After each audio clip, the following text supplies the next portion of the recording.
is the air that I personally breathe. He's the energy that allows my life to continue forward. And as a symbol for education, he is the symbol for me of mind and intellect. He is the symbol for our struggle.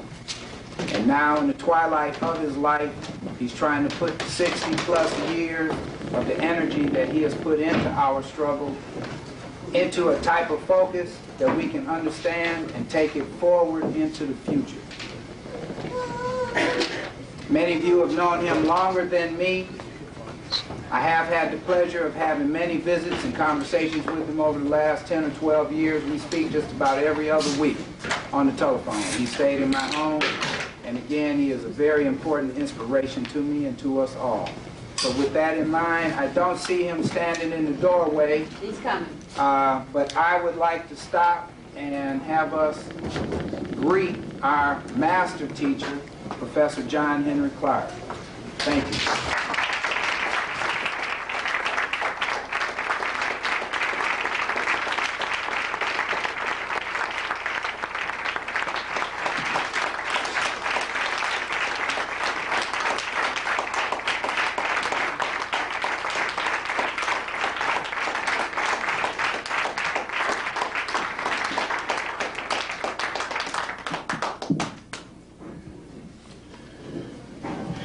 I appreciate being here again.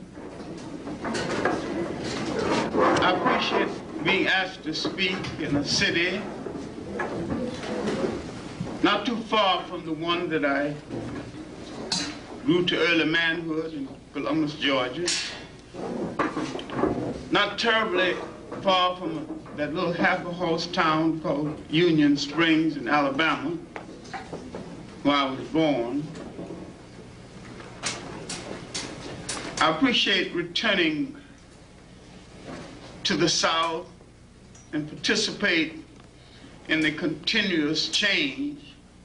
I have no illusions about the South changing to the point where it's not all of what it used to be when I lived here.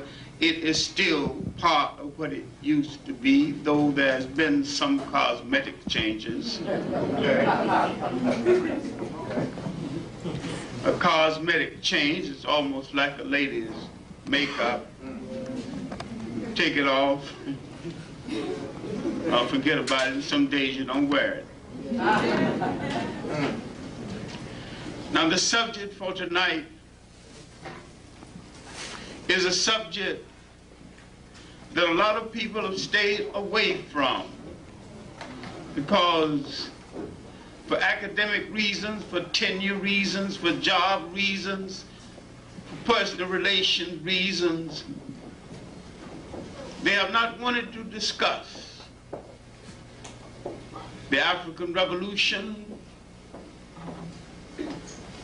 They have not wanted to call it a revolution. They have not been willing to say why it failed. They're not willing to say what will have to be done to make it succeed. If we are now a people at the crossroads of history, then we are not at the crossroads only of our history. We are at the crossroads of human history. We are on the cutting edge of the history of man.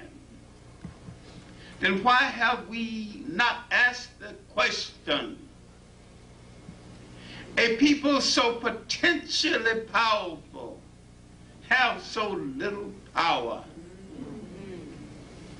A people, the most diverse people spread throughout the world. There's not a human society in the world where we have not touched and influenced. Why then, if we are the rightful owners of a piece of real estate called Africa, 12 million square miles, full of the richest mineral God ever God and nature, and for me, God and nature is one and the same. Why then are we so poor?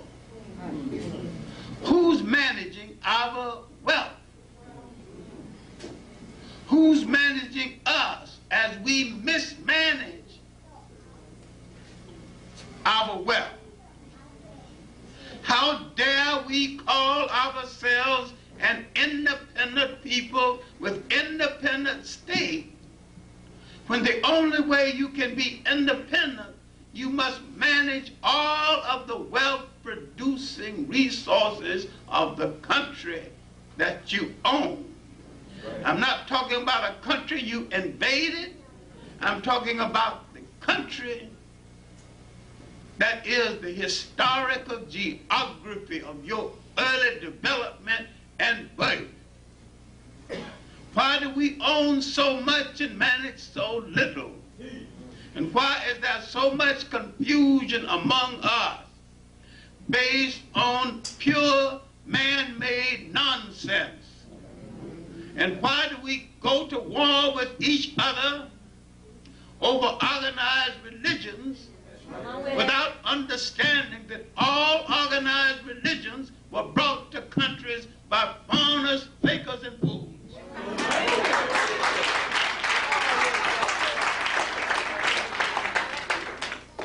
You had a way of life, a spiritual way of life, superior to all organized religions before.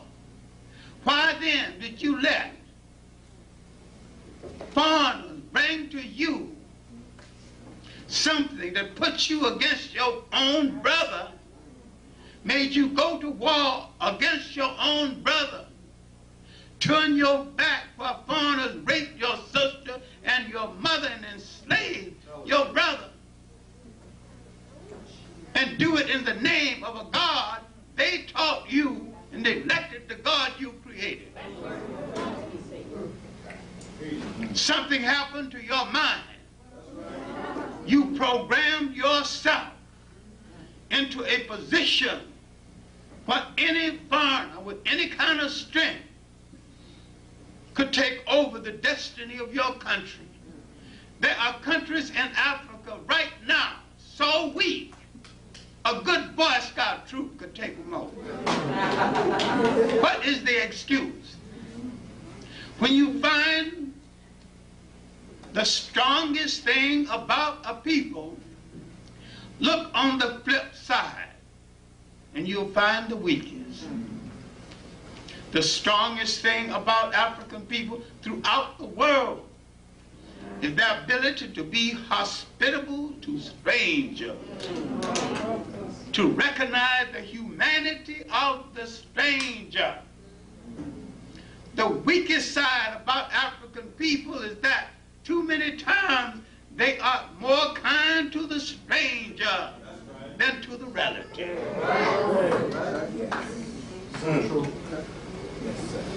They invite the stranger for dinner and forget that they haven't even fed their children.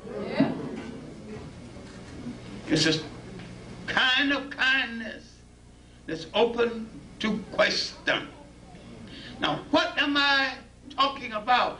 African people at the crossroads, talking about an African revolution that should occur, that did not occur in its true sense. African people at the crossroads. At what crossroads? The crossroads of human history, talking about the golden opportunity you missed because you could not find yourself on the map of human geography. And you kept identifying yourself with other people, sometimes other people who are failures. You couldn't go to Africa and understand the nature of the social systems in Africa that not only predates Karl Marx, it predates Europe itself. Now you got to go and get the European version of socialism. You can't read enough. Go back and understand that an African Pharaoh, Akhenaten, 1,300 years before the birth of Christ, announced the same theory from a throne and practiced it. The European announced the theory and betrayed it.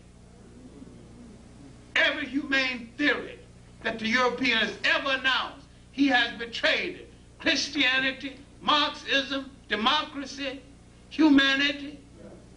He never lived up to any of this. And yet you are following like a fool behind him with an empty basket, thinking you're going to collect some of his things in order to make something for yourself, and neglecting the richness of your own that you need to cultivate. That's right.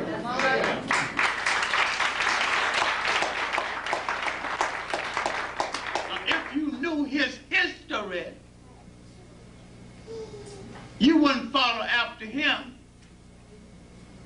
That if you knew the history of the Arabs, you wouldn't follow Arab Islam. You would understand that two Africans made Islam.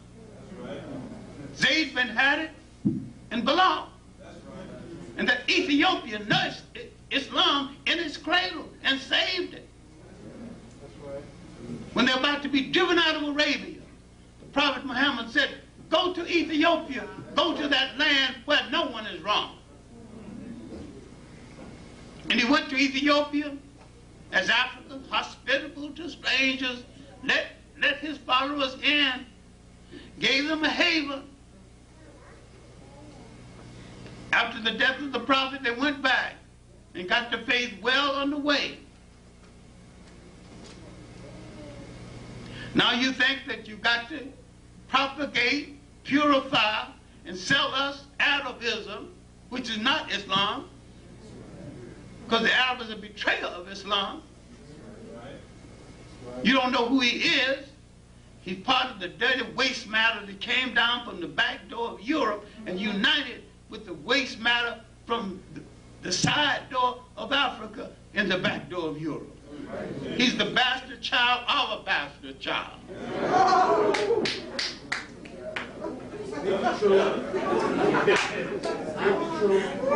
Now you got to follow him.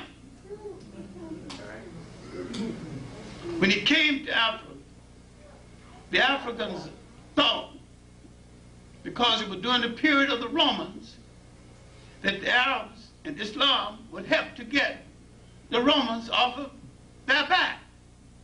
They were right. But the Arabs got Rome off of their back. The Arabs replaced the Romans on their back, and he's still there.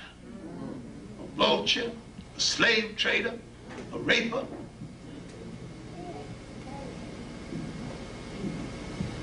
I'm not against Islam or any religion, but I'm willing to condemn at the risk of my life any religion that says their God endorses the slave trade. Yes, sir. That's right. That's right.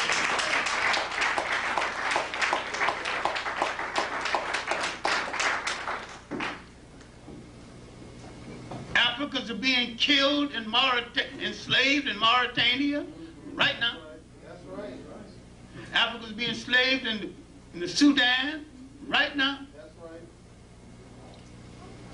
Africans are being driven out of Mauritania who are Muslims because they wanted a pure Arab nation. Senegal is more Islamic than Arabia.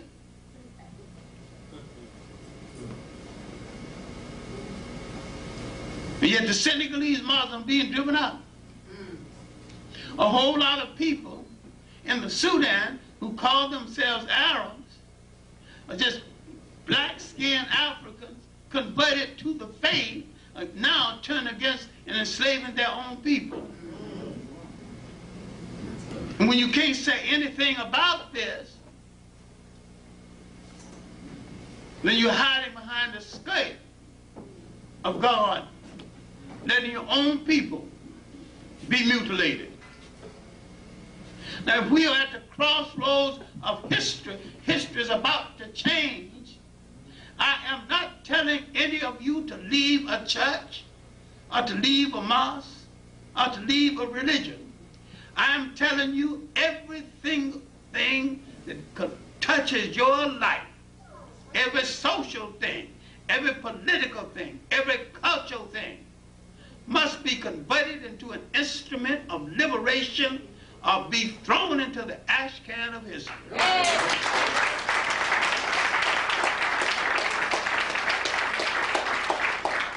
You have no time to waste. When you've got to deal with Christianity, remember, we did not follow European type Christianity, and to the extent that we followed it, we went wrong.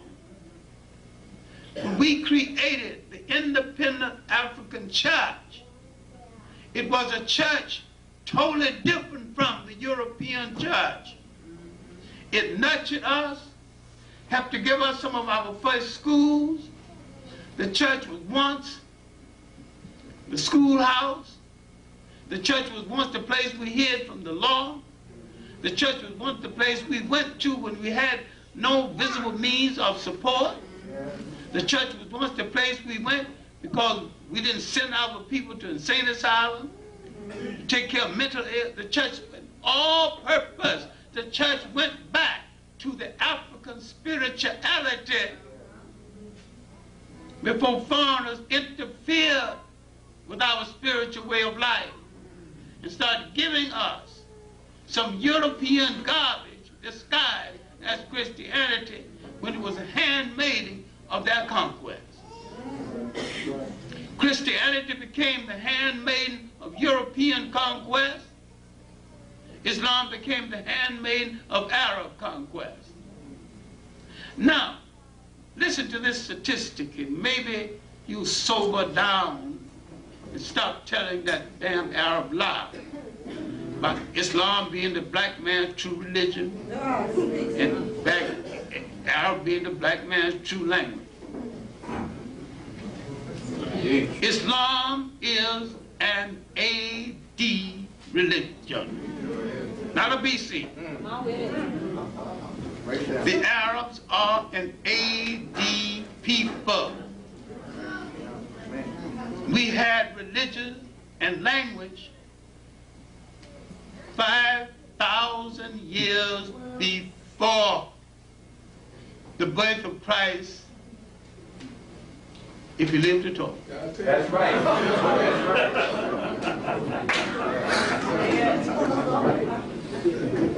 Why did I qualify? Why did I qualify? If I was much younger and made a statement like that, I would have my buddies at the door, one in front of the stage, in case I run for my life, I'd be able to get out of the building.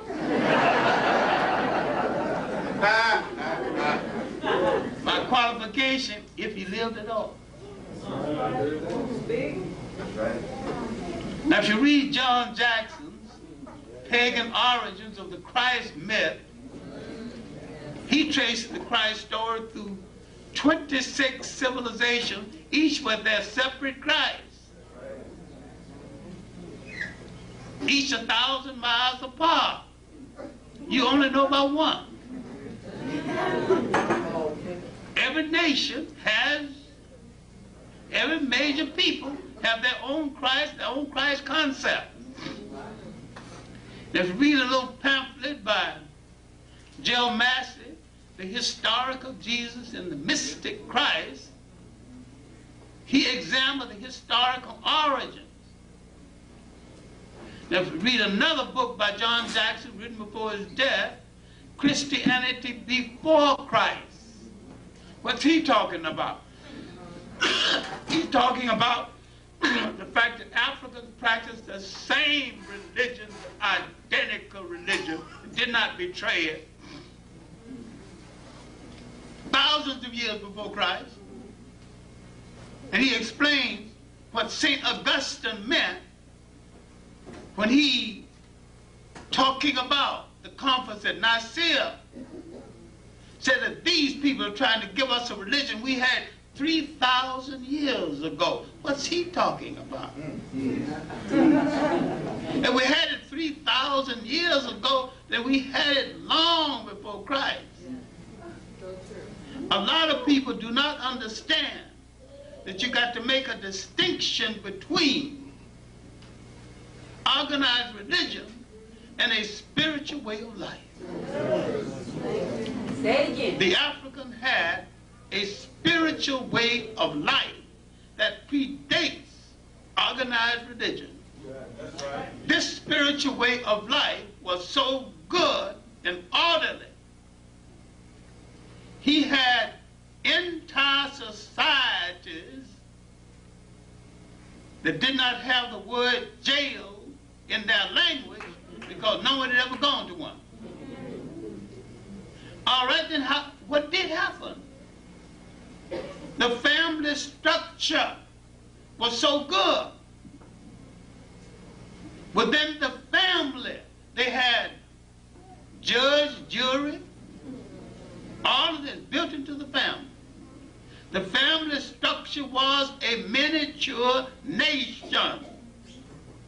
Everyone who came into Africa declared war on this structure. One of the people that declared war on the structure, the last and most disastrous, was the Arabs. He is a major womanizer. You must never touch one of his, but yours is free country for him. Study the Gulf War. When America went there, they told America that I'll be for you, but there's certain conditions. If your soldiers want any prostitutes, you better bring them with you, because there'll be no Arab woman converted to prostitution. And if any of your women walk around here in skimpy dress, we'll take the rest of it off her and beat her behind. You don't walk around here no many bathing suits. America obeyed to the letter. And yet, right now, there are African women enslaved who work in the field, Arab farms in the day, and serve them in the bed at night on their command. Now, when you fail to do anything about this and keep quiet about this, you're more than a coward and a hypocrite. You're a liar in history because you do not understand. Remember, it was in Africa that we gave women something which we intelligently conceded that was hers all along: preference and equality. It was in Africa that the woman rode at the head of her army. It was in Africa that the woman headed a state for the first time. It was in Africa that a woman became a god for the first time. You get hung up with white women's libs and got a damn thing to do with you at all.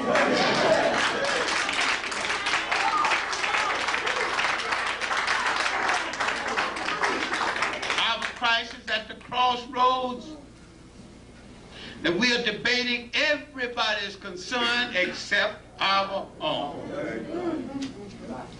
We're hung up with everybody's religion except our own creation.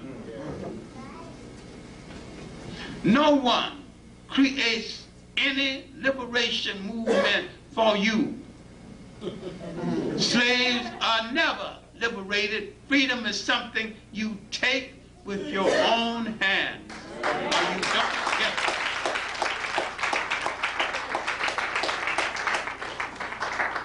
We have encountered some misconceptions in history based on foreign invasions of Africa, based on our misreading of other people's literature that downgraded us, based on our acceptance of other people's words that's not applicable to us. We were never a minority. We number 1 billion people on the face of the earth. We should make jobs for each other. Now, let us start with simplicity. We don't need high tech right now. Let us start making our underwear. All right. That's something you change every day you can. Out of underwear, out of factories. Got to open up 10 factories at once. I made this proposal in New York at a memorial for Martin Luther King, what Martin Luther, in a speech called What Martin Luther King Did Not Learn About Mahatma Gandhi. Then I said, maybe if Martin suggests that we should not bury our beloved one in a coffin we don't make, we can take the coffin business away from the mafia and put some brothers to work building coffins. Coffins not even made out of first-rate wood. And a second-rate carpenter can make a decent coffin. Ain't no high tech. I'm not talking about everybody got to go to engineering school now.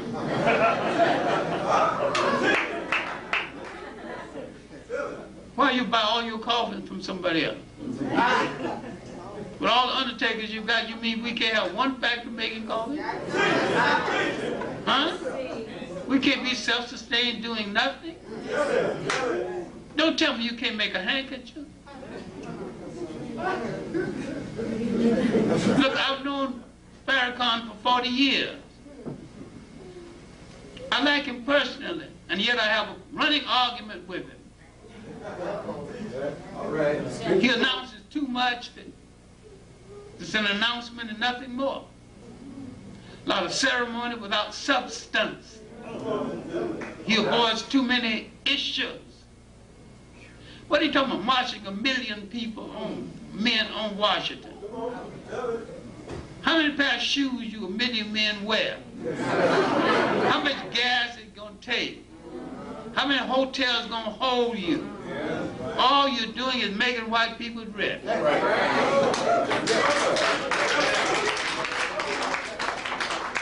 I suppose you save all that money and all that energy. You can build 300 supermarkets. But building a supermarket is less glamorous than before a camera posing on a march. I'm saying we suffer a disease where we have no doctors to cure. That disease is called ego starvation. We have a lot of ego-starved people. When they see a camera, they get hungry. Oh my God, let me get before that camera. Let me see my face. When the constructive work of building a nation is not being done, you start building a nation by creating the things essential to your existence. That's right. That's right. Why not say I won't wear any shoelaces I don't make? Now don't tell me you can't make a shoelace.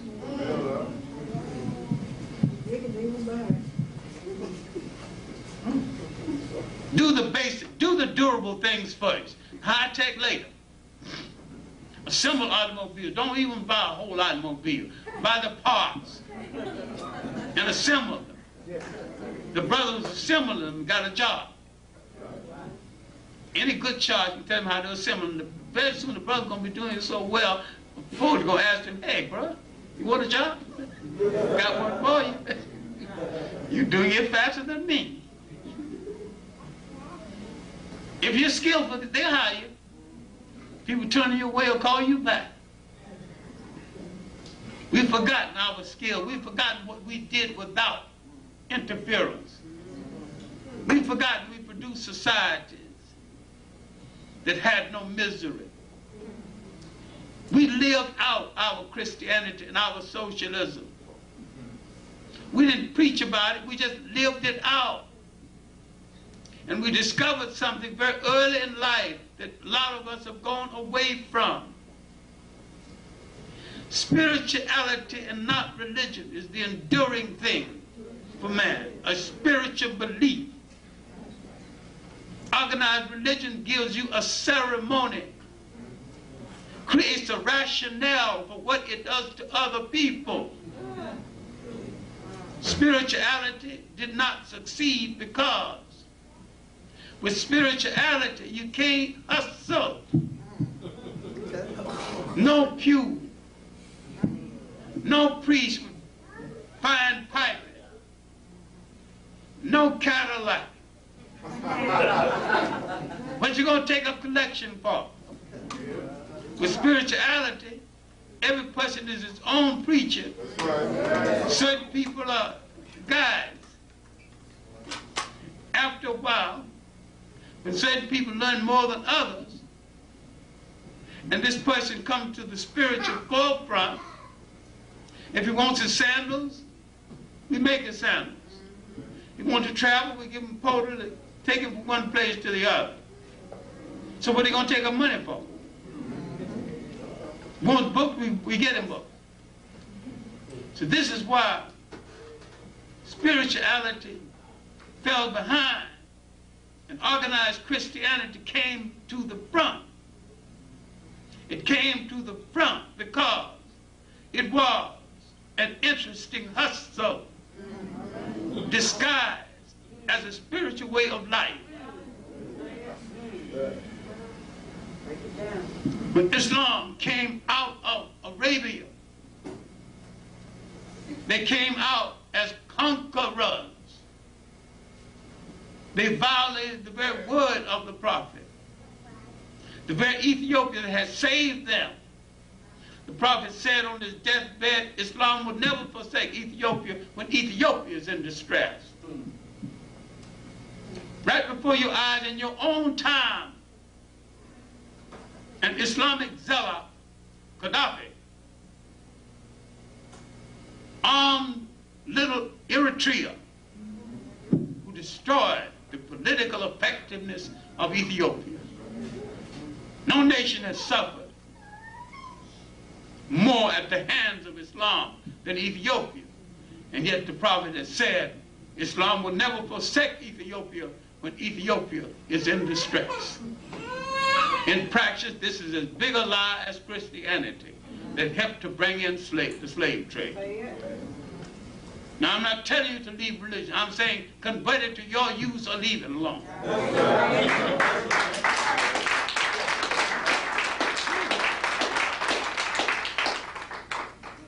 Someone asked me earlier, how do we persuade ministers to get into the fight, to become more relevant in our fight?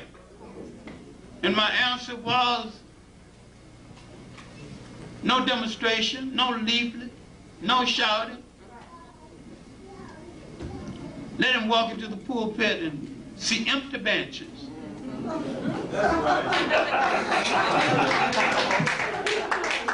You get the point. Never mind the Jesus message. We want a salvation message relevant to our existence right now. Massage my emotion with Jesus, Jesus, Jesus. Give me something concrete that I can live by. Now, looking again at a people at the crossroads, I'm turning back to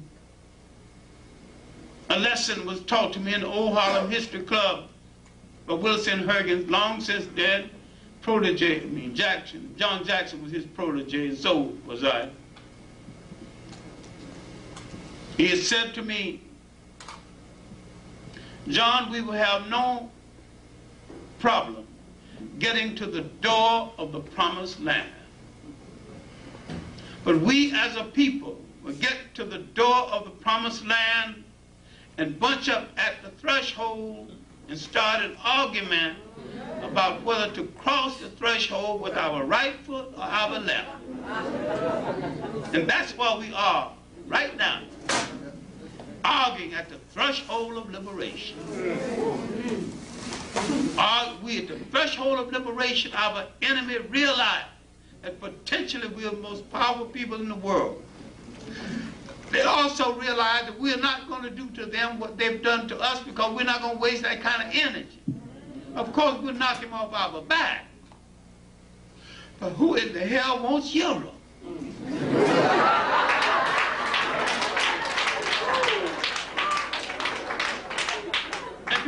If he wants to keep Europe, keep it with our good wishes.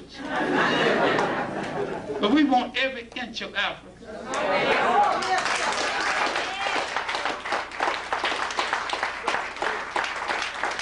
That's our home. I don't divide nothing there or share nothing there that you're not willing to share with me in Europe. I sure don't share any power. This is why I lost patience with the nonsense about non-racial government in South Africa. Non-racial, hell, I want an African government. Anybody can't live on an African government. The French don't argue about no non-racial government. They want a French-run government. No matter who lives there, it's a French-ruled government. If you don't like that, you can go home. Don't like their cooking, you can starve or go home. Don't like their law, you can go home. That's the government I want in Africa. Government so completely controlled by Africans is that it is your prerogative to leave if you don't like it. We'll show you where the airport is. We'll show you where if you want to go by boat, we'll show you where the harbor is. If you want to walk, we'll show you where the road is. Meaning out.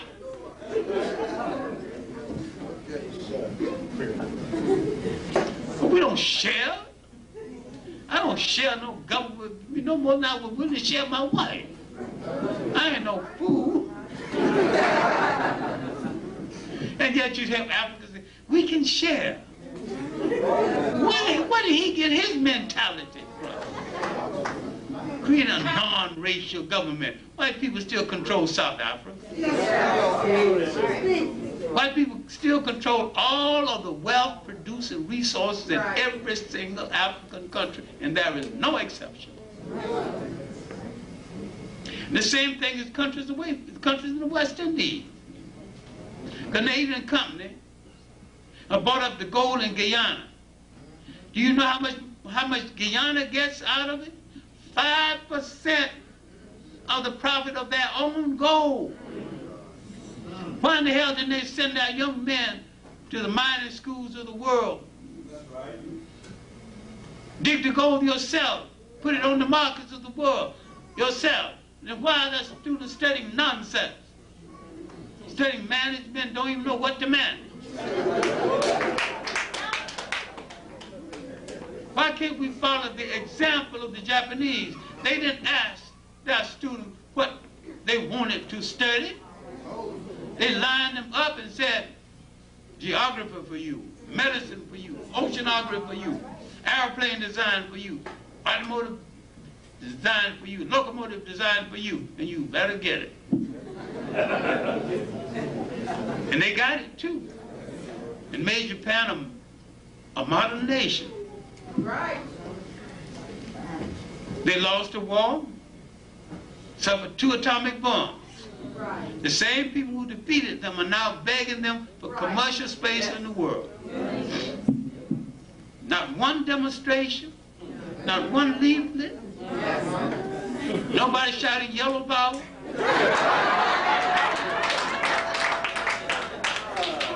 You shouted black power, you had no power, black or otherwise. And didn't know what power was, still don't know. Power can be had through cooperation. You have to stop the silly argument among yourselves and cooperate. somebody's going to have to call the tune. Then you got to sit down, who's best to call the tune? Pick out the most intelligent one, and when that intelligent one works it out, say, okay, we go this way, there's no argument. Go that way. That's what the argument at the threshold of liberation is about. How do we go? But some people not only argue about how do we go, but whether we should go. Some said we should go the Marxist way. Some said we should go the Democratic way. Some said we should go the Republican way. We got to go the Christian way, you know. After all, we got to have the law.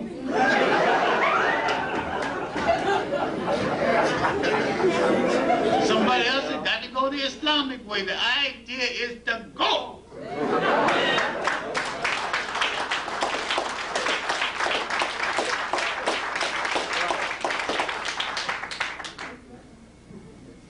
We have to stop dividing ourselves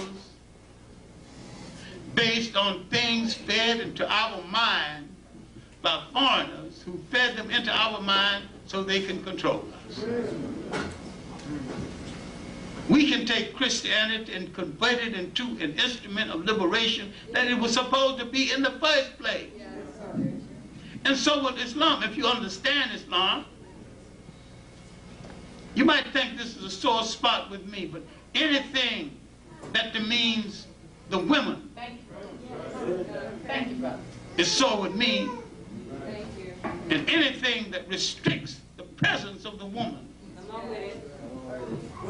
is a sore spot with me, because we came out of a society where we were willing to let her go as far as her mind could take her without feeling the slight bit insecure.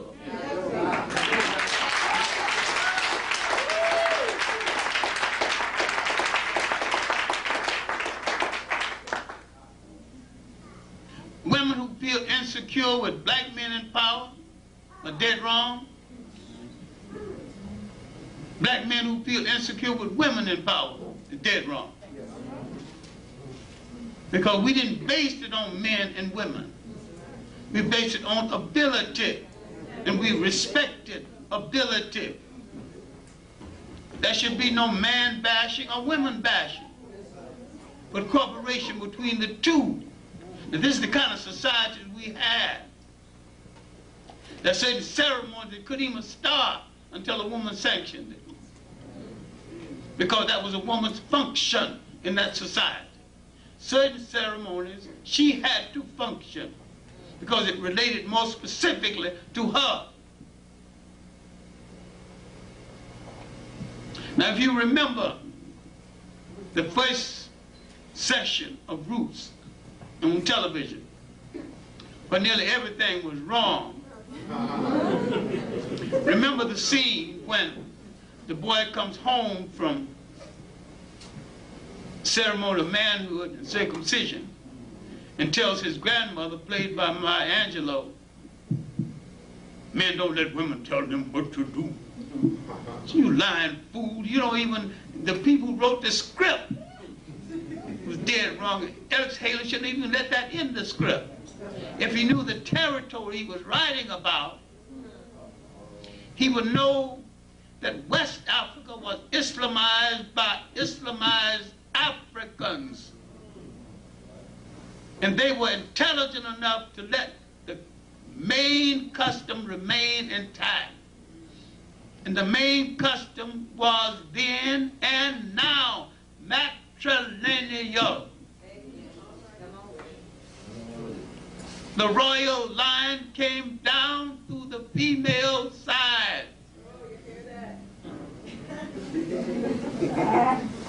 In East Africa, the Arabs installed Islam. They destroyed the matrilineal. So East African Islam is different from West African Islam. Go to West Africa right now and see who rules the marketplace. Not only women, but women with a society called the Sandy Society. They have their own court, judge, and jury. And if you wrong one of them and they put you on trial, you don't even know whether your wife is the judge or not. And you will be punished. And you will not get away with anything you do to them. All the stalls owned by men, run by men, owned by women. I went to buy something at one of the stalls, and I had a big bill, and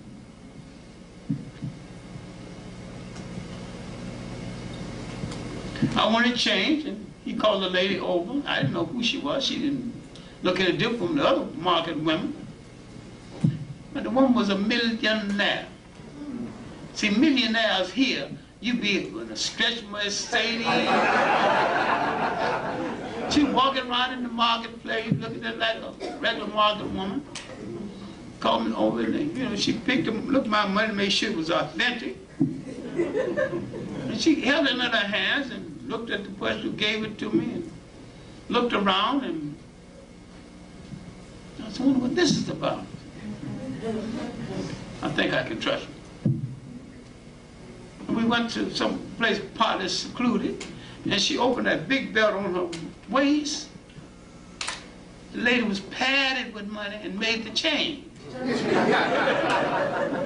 I said, "You're absolutely safe, sister, and I admire your industry, but would you tell me in American money just about how much you carry on your..." Well, I haven't counted it since this morning, and I've been collecting at my different stalls, but it might be from $50,000 to $100,000 in America. I said, "Aren't you afraid to be robbed?" She said, "Everybody knows me. And everybody knows I have money. If anybody touches me, everybody will know who did it."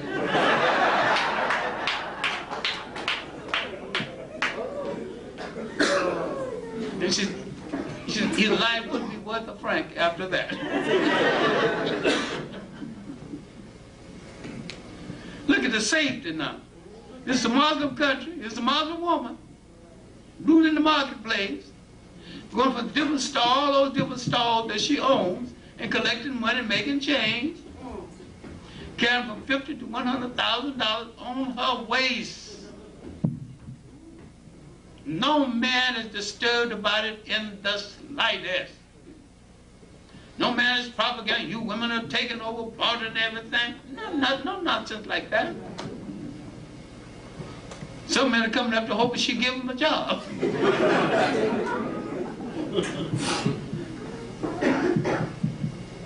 I'm saying the best values of society that you created did not die.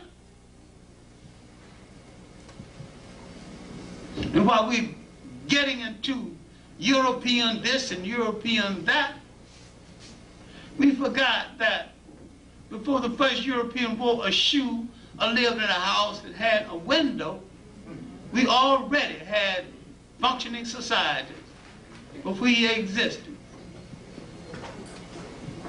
How can you sit still and hear somebody say he built the pyramids when he hadn't built a shoe for himself in Europe, a house with a window, or hadn't even written a book? And we're at the crossroads debating something because we have not looked and examined the history of our countries well enough to understand that we have already done what people are saying should be done. And we don't have to argue between Marx and Leninism because we had produced a substance and practiced it long before there was a Europe. There's some confusion between the Karl Marxists and the Groucho Marxists. The Grouchos seem to be making the most noise, while the Karl Marxists seem to be in retreat. Why don't we tell people we've been around this track before? And what you got to say? We never formalized things. We never dogmatized things. We just lived it out. With the first invasion of Africa from Western Asia in the 1700s, then again in the 1600s, the recovery, the second invasion was 665, thereabout. And finally the invasion of Iran, 550. So devastated North East Africa. It opened the door for the Greek Alexander, who began to copy African history, African ceremonies, began to wear the toga. Then the Romans, who picked up the idea of the toga from the Africans,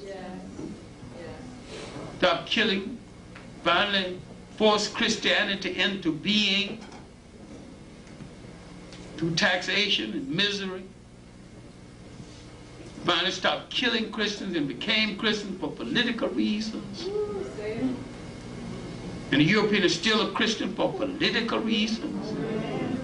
And why are we following behind his Christianity, not knowing that his Christianity is some fakery dreamed up at the conference at Nicaea, 325? It is not Christianity at all. It's the handmaiden of his conquest. Finally, he made such a mess of it, a camel boy began to grumble, asked for reform. Failing to get reform, he asked for a new religion. This new religion was Islam. Now Africa is in another power track of history. The Africans favored the Arabs at first. The Africans were in Spain. Understand this, because most of you will not read history.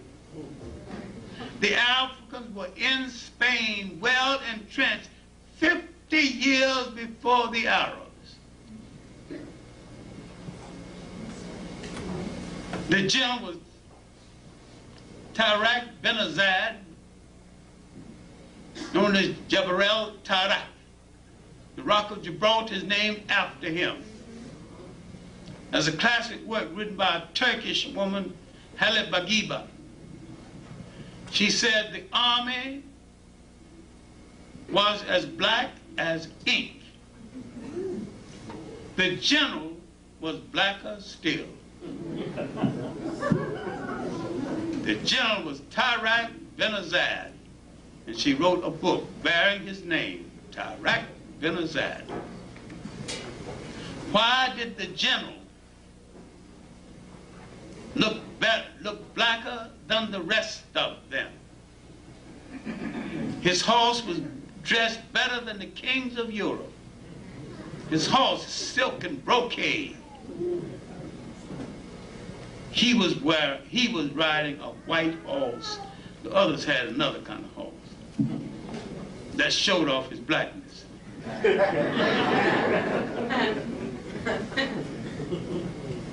One day Hollywood might have enough nerve to put that in Technicolor. The ladies were so impressed. Each one put off a garment and throw it at the feet of the horse. Tell him, I'm available.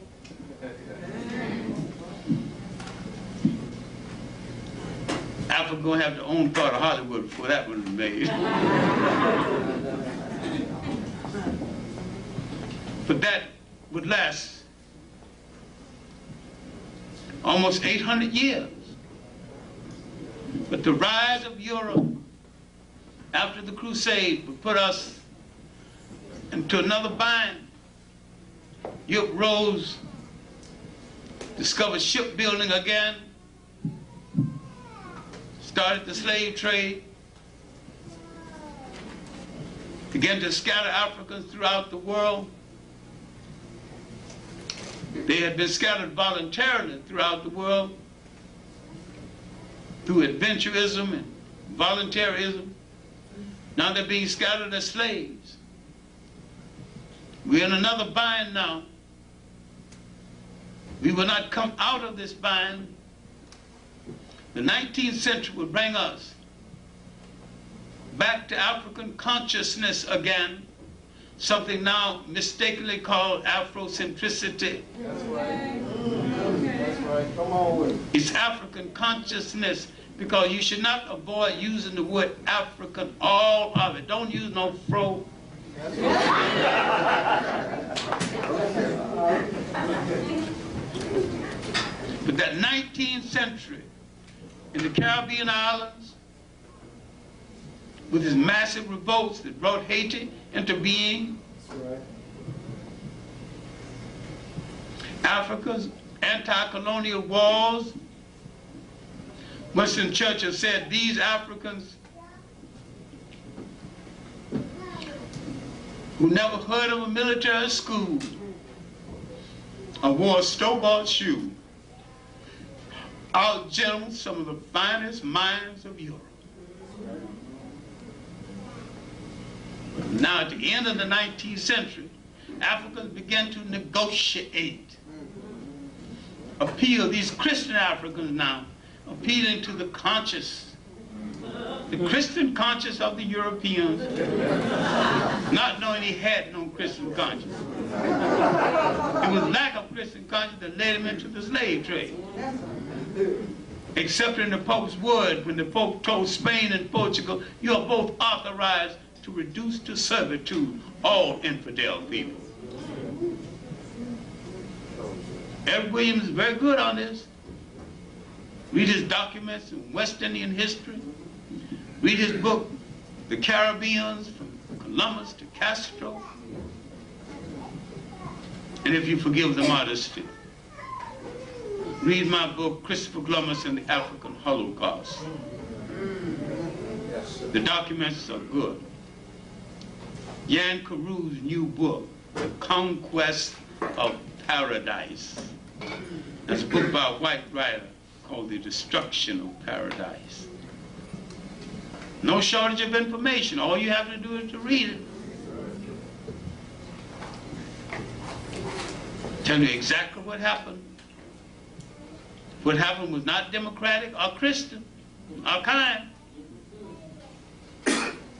A whole series of nations were destroyed. Indigenous American nations, Federated nations, Cherokee nations, Algonquin nations, Crow, Blackfoot, all of these were nations, not tribes. This is the preface to 1619, when they would bring about 20 Africans to Jamestown, Virginia.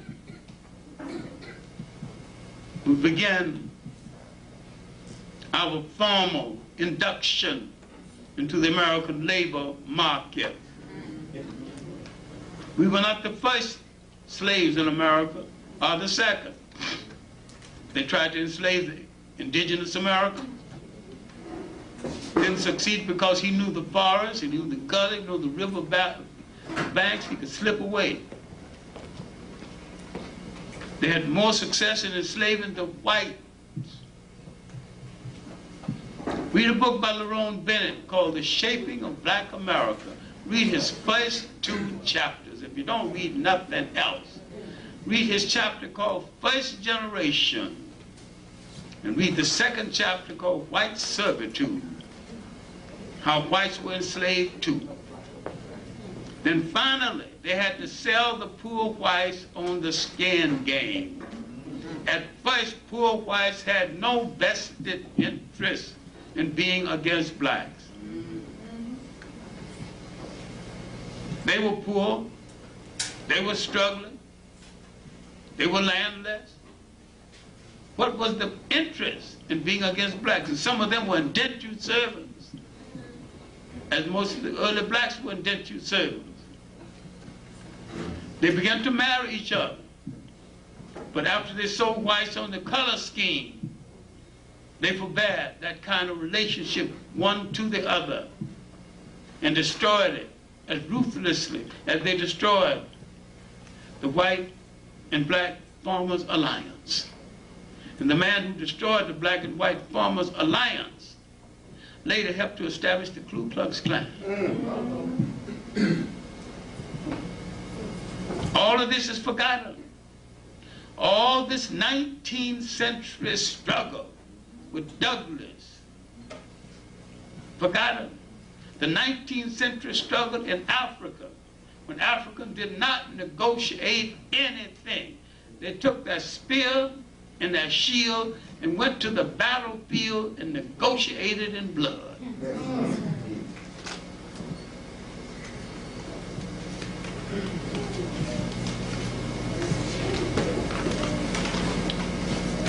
They announced that negotiation through their manhood.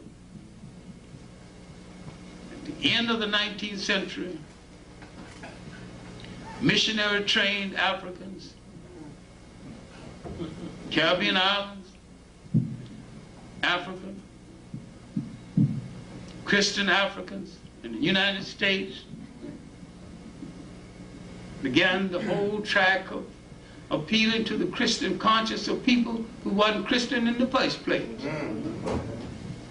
Now they would start the Pan-African Congress, started by a Caribbean lawyer, H. Sylvester Williams.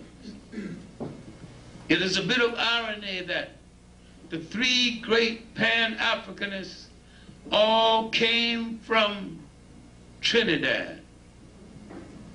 H. Sylvester Williams, C.L.R. James, George Padmore. I never knew H. Sylvester Williams.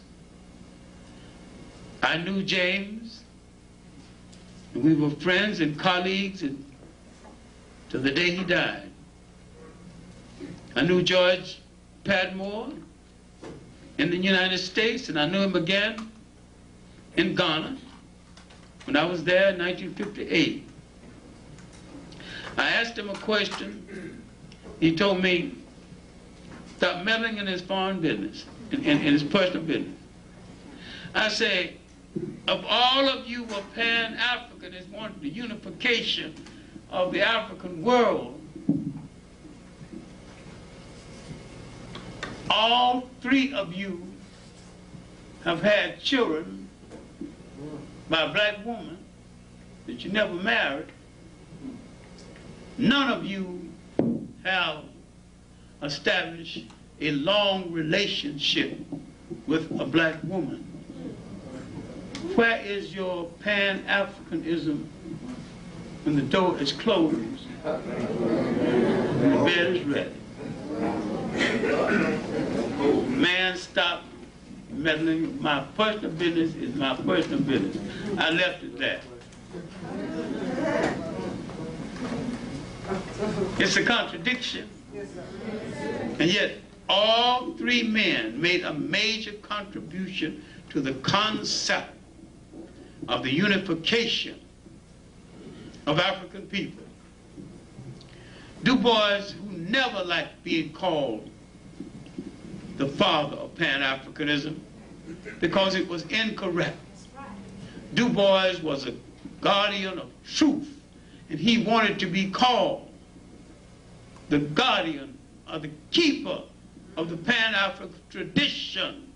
He never said he was the God, he was the founder of anything, and he wasn't, and he didn't pretend that he was. But his over-enthusiastic followers gave him credit for a lot of things he did not do, failed to give him credit for a lot of things he did do. Intellectually, Du Bois was the finest example of a functioning intellect we have produced in the whole of the Western world. As we entered the 20th century, with a debate. The debate was over Pan-Africanism and nationalism. The debate was over something we haven't even settled today. What kind of education we need for tomorrow? What kind of education we need for our children? We were debating between Booker T. Washington's approach and Du Bois's approach. We were wrong then, we are wrong now. Both Du Bois and Booker T. Washington was right. They did not contradict each other. Both were speaking out of their respective environments and backgrounds. Booker T. Washington, born a slave,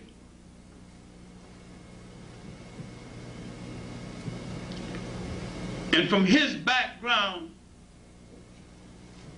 he never seen his father, but he suspected he was white because he was a little less than black.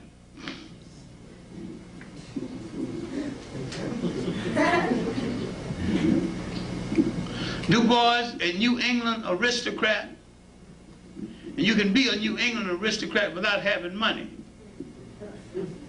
Good family, good education, good manners, good friends, hadn't disgraced yourself publicly or privately, so you're an aristocrat.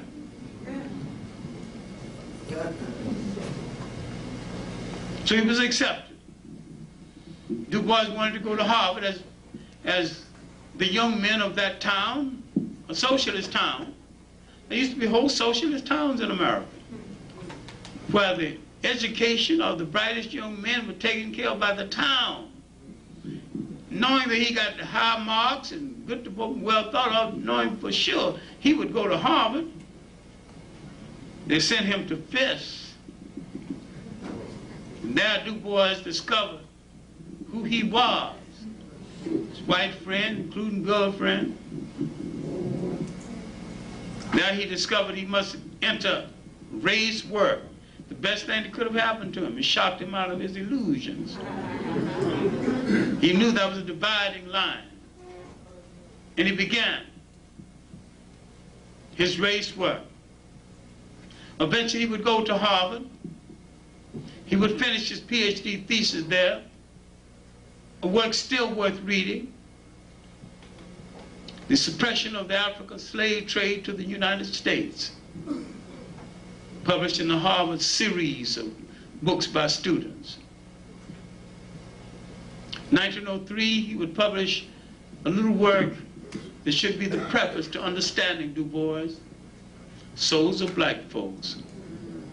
And one essay, not criticizing Booker T. Washington, but taking some exception to some of the things Booker T. Washington has done.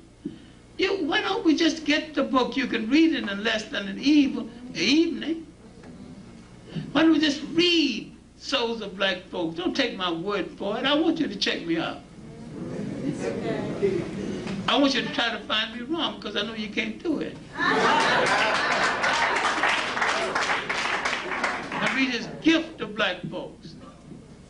Then in 1915, read his classic essay, Africa in the War. Then read his little book called The Negro, a general survey of African people in the world, doing exceptionally well what I've been trying to do in a condensed form. Give you a picture of African people functioning in a global situation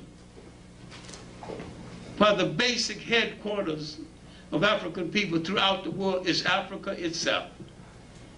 So long as we are shy about identifying with Africa, we got a problem that's not going to be solved. Italians never shy of identifying with Italy. Germans are not shy of identifying with Germany. The word German America is longer than the word African America. You can say that. Your tongue don't fall out. No, you got to abbreviate it. Afro. They ain't no fro. So therefore, Afrocentricity is a personal exercise. But if it has any meaning at all, it must be called African centricity. That's right. Then if it's called African centricity, it has to broaden its base. It must include the great 19th century radicals. It must include a good analysis of the man who's been called the father of black nationalism, Martin Delany.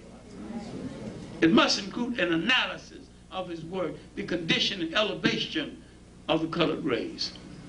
It must include his work of the history of the concept of race and how it developed. It must include Frederick Douglass. It must include Frederick Douglass with some kind of honesty. Too many times, the whole women live movement want to dismiss Douglass because he wasn't exactly as kind to his black wife as he should have been. All right, I'm sympathetic toward his black wife.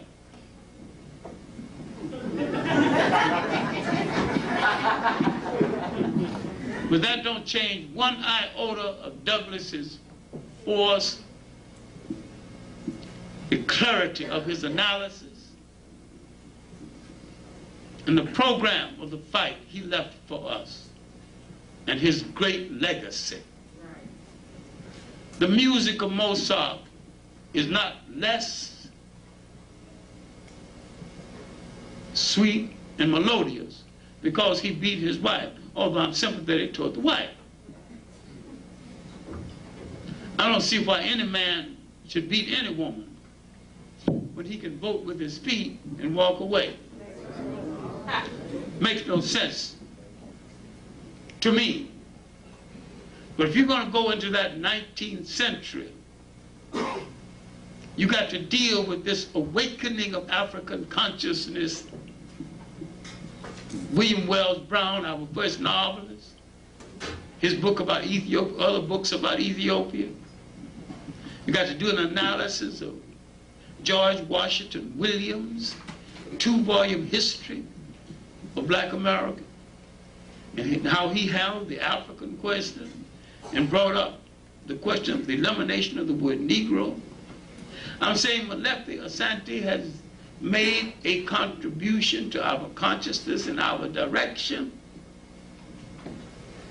but he's merely started, and he's neglected too many monumental figures in our history, too many monumental contributors to our history. Our argument started in the 19th century with the Pan-African Congress, but let me conclude this before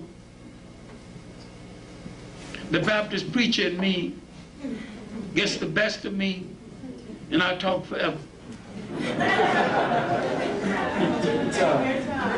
We went wrong when we failed to understand of all the Pan-African Congresses, the most significant one was the Pan-African Congress in Manchester, England, 1945, convened by Kwame Nkrumah, George Padmore, Nnamdi Azikiwe, John Stone Kenyatta, later Jomo Kenyatta, because that is the Congress that planned the independent explosion of Africa. The other Congress were begging for the right for Africa to have the kind of education that will equip them to rule themselves. In 1945, these conferees said, we are ready now. We are ready to rule ourselves now. We want independence now. Finally, Nkrumah is brought home and became head of the pre-colonial government and eventually head of the state. And this frightened all of the colonial powers Because if Africans became head of that country, start controlling their mineral wealth, they could close down Western industry. They had to stop this in a hurry. So they began to overthrow government after government until they finally overthrew Nkrumah. They'd already killed off Lumumba.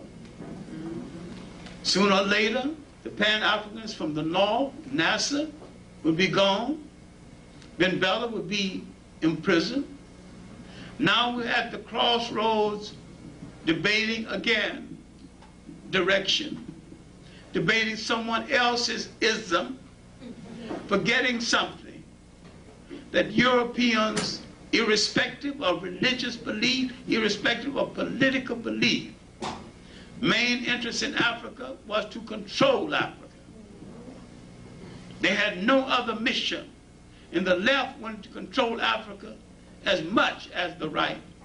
So we need not get into games played in the name of political opportunists and Johnny-come-lately called Marx and Lenin. They too were playing a European game, a game for European control. They not only did not know anything about the cultures and the politics and the people of Africa, they did not know what they needed to know about the people of Europe. Otherwise, Russia would not be at war with some of her own colonies. Had she recognized the culture difference and the religious difference in these colonies, these people were willing to stay within the Russian orbit, but not willing for anybody to dictate everything to them and use their resources at the same time. Russia could have yielded something to them and still kept them as partners and treated them with some equality. They could have created a socialist or communist parliament for Europe, recognizing each state as independent, associated, and treated with the Soviet Union. But they had to make the stupid mistake of declaring that Russia is officially an atheistic nation.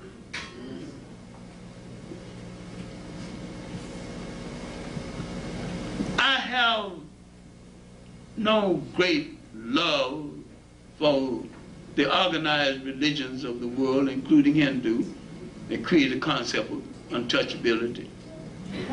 Yet I'm a strong spiritual human being. I know that there's a spiritual force in the universe. One of my students asked, Professor Clarke, inasmuch you don't believe in organized religions, where do you think you're going to go when you die? I said, I ain't going nowhere. I'm going to stay right here.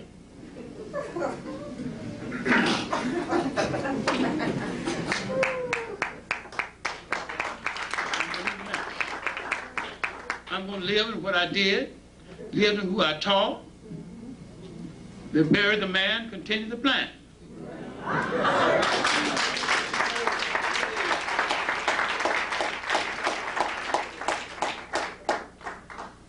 I would no more live without spirituality being a part of my being than I would get on all fours and walk with the dogs.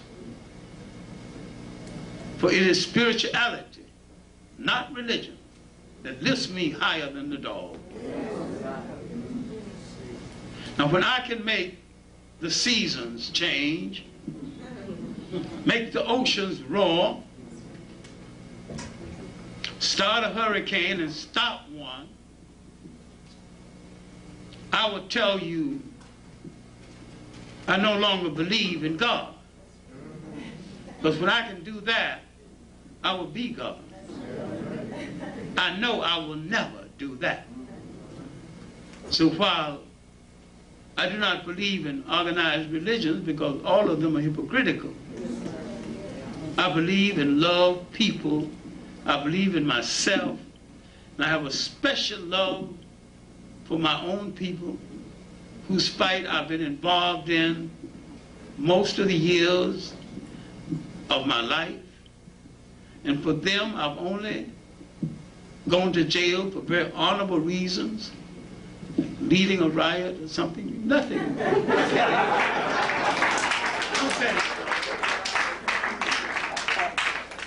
I've not disgraced myself.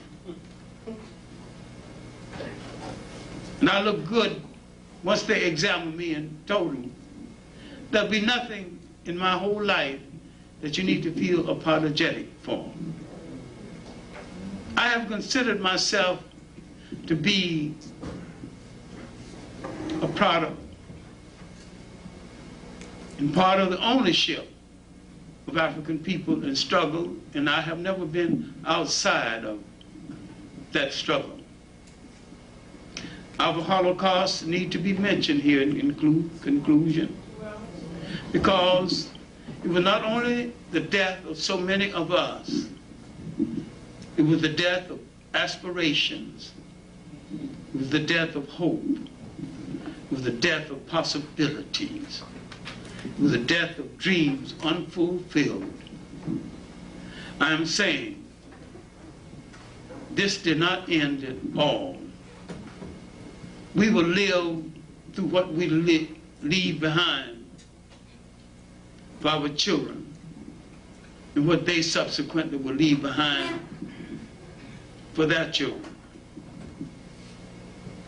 We have suffered the longest and most brutal Holocaust in human history, 100 times worse than that internal family affair in Europe. Faith has spared us for something. Faith has not spared us to feed poison in our veins. Faith has not spared us to douse our bodies with alcohol and die in a drunken stupor. Faith has spared us to deliver a message to ourselves and to all mankind. We need not burn anyone's church or demean anyone's religion. But when it touches our lives, we need to convert it into an instrument of liberation, and we need to stop worrying about who cares about what we do, so long as we are clear that this is what we want to do for our liberation. We need more independent schools. We need an independent political school, a political association. We need something to preserve the languages of Africa. There shouldn't be a black child over 10 who is not skillful in computers, in math, and in science. You have to instill into this child from birth, you're born to lead. Right. You're born to bring a new son to a people cast away, brought out of their homes against their will. Right. You're born to dig so deep into your history you can tell the world with accuracy. Long before there was a Europe, African people created the philosophical thought that went into the making of what you think is Greek philosophy, but is nothing but African philosophy. Right. African people again created the spiritual thought that went into the making of the Bible, something you have written into myth and lied about. We gave the world its first humanity. And if faith spared us to give the world its first humanity, then our great message to the world is a message of enduring humanity for all mankind. And remember, and teach your children to remember, and to have confidence. If we did it once, we can, of course, do it again. Thank you.